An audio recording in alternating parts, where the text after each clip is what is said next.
Olá! Hoje a nossa aula de história é sobre objetos e documentos pessoais. Além das entrevistas e das conversas com nossos familiares, existem outras maneiras de conhecer a memória e a história de nossa família, como por meio da análise de objetos e documentos pessoais. Fábio, um garoto de 8 anos, observou alguns objetos na casa de seus avós. Curioso, ele descobriu diversos fatos novos sobre a história de sua família e o cotidiano no passado. Fábio observou o antigo acordeão. Isso aqui é um acordeão, é um instrumento. Instrumento musical, também conhecido como sanfona ou gaita em algumas regiões do Brasil. Ao conversar com seus familiares, descobriu que seu bisavô adorava as cores e a sonoridade desse instrumento, que sempre o tocava em festas e comemorações. Além disso, soube que ele morava no campo e que o acordeão é muito utilizado como acompanhamento de canções tradicionais do interior do país. Então, olha, através de um objeto só, que é o acordeão, o Fábio ficou sabendo de vários fatos que aconteceram na vida do avô dele. Ficou sabendo que ele morava no campo, que o acordeão é muito utilizado como acompanhamento de canções. Descobriu que o bisavô adorava as cores. Tudo por causa de um objeto. Agora, na máquina de escrever. Ao ter contato com a máquina de escrever de seu avô, Fábio quis saber como ela funcionava. Ele achou prático escrever direto no papel, sem precisar imprimir, mas também notou que é mais difícil corrigir erros de digitação. Sua avó lhe contou que trabalhava como jornalista e que passou muito tempo com aquela máquina, escrevendo textos que expressavam suas ideias. Ou seja, o que aconteceu lá em cima com o acordeão aconteceu também com a máquina de escrever. Através da máquina de escrever, ele soube a profissão da sua avó e também que ela passava muito tempo com a máquina. Fábio leu algumas das cartas trocadas entre seus avós, quando os dois moravam em cidades diferentes. Sua avó lhe disse que eles sempre guardaram aquelas cartas como uma lembrança do carinho que tinham um pelo outro. Ao observar as datas das cartas, Fábio achou estranho o fato de que elas demoravam semanas para serem respondidas. Sua avó lhe explicou que antigamente a comunicação à distância era mais demorada e que tudo funcionava em outro ritmo, mais lento que atualmente. Antigamente as pessoas se relacionavam por cartas e aí realmente demorava para chegar até o endereço. Hoje em dia nós temos o celular, temos o computador, tem o WhatsApp, tem mensagem, um monte de coisa que facilita o nosso relacionamento com as pessoas que estão longe. Sua família também tem o costume de guardar objetos pessoais antigos? Porque é através desses objetos pessoais antigos que nós ficamos sabendo da história da nossa família.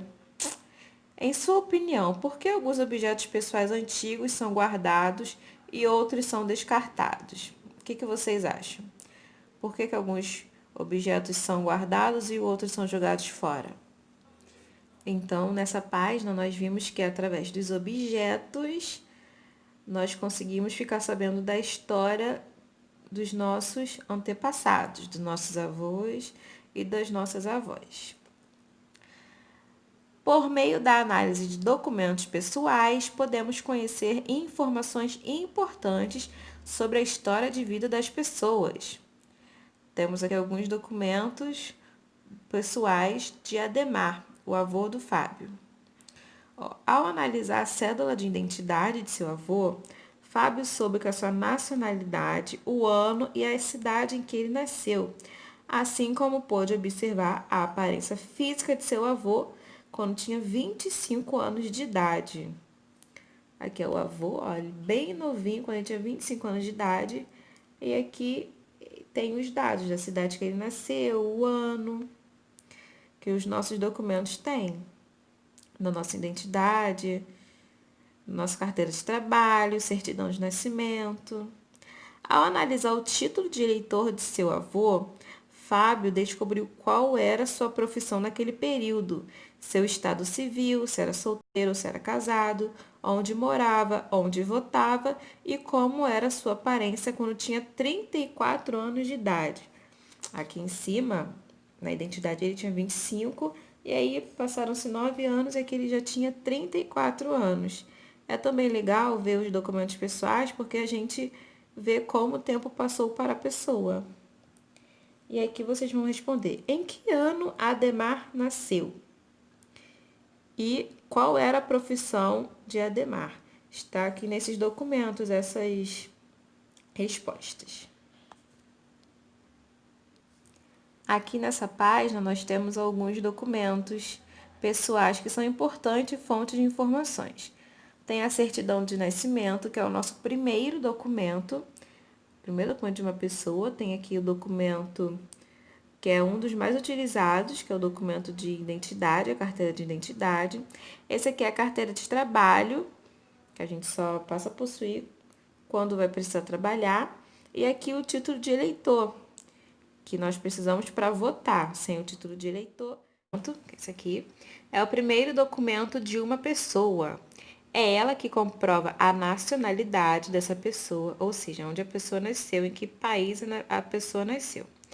Assim como traz informações sobre a data, o horário e o local de nascimento dela.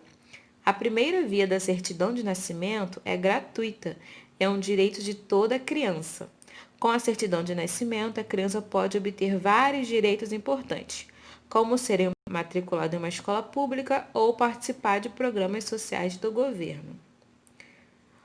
Esse aqui agora, a carteira de identidade, que é um dos documentos mais utilizados em nosso país. Ele é um documento de identificação que traz informações semelhantes às contidas na certidão de nascimento, como o nome do portador e sua data e local de nascimento. Além disso, ela traz a fotografia e a assinatura do portador. Assinatura. A carteira de trabalho e previdência social é o documento em que são registradas informações sobre as atividades profissionais de uma pessoa. Por meio dela, são garantidos ao trabalhador direitos como aposentadoria e seguro-desemprego. A cada trabalho que a pessoa entra, que a pessoa sai, é tudo escrito aqui. É como se fosse uma agenda e que é tudo inscrito aqui. Todos os empregos, quando saiu, quando entrou, se mudou de salário, tudo é na carteira de trabalho. E temos também o título de eleitor, que é um documento que garante ao portador o direito de votar para escolher seus representantes nas eleições municipais, estaduais e federais. Todos os brasileiros podem tirar título de eleitor a partir de 16 anos. Entre as informações que constam nesse documento estão o nome completo do eleitor, sua data de nascimento e o local em que vota. Então, essa foi a aula de hoje, de História, em que nós vimos os objetos, como conseguimos contar histórias, como conseguimos saber da vida das pessoas através dos objetos e os documentos pessoais, que é importante para a nossa vida atualmente. Os documentos, eles têm o nosso nome, a certidão de nascimento, onde nasceu, onde trabalhou, onde vota e por aí vai. Tchau!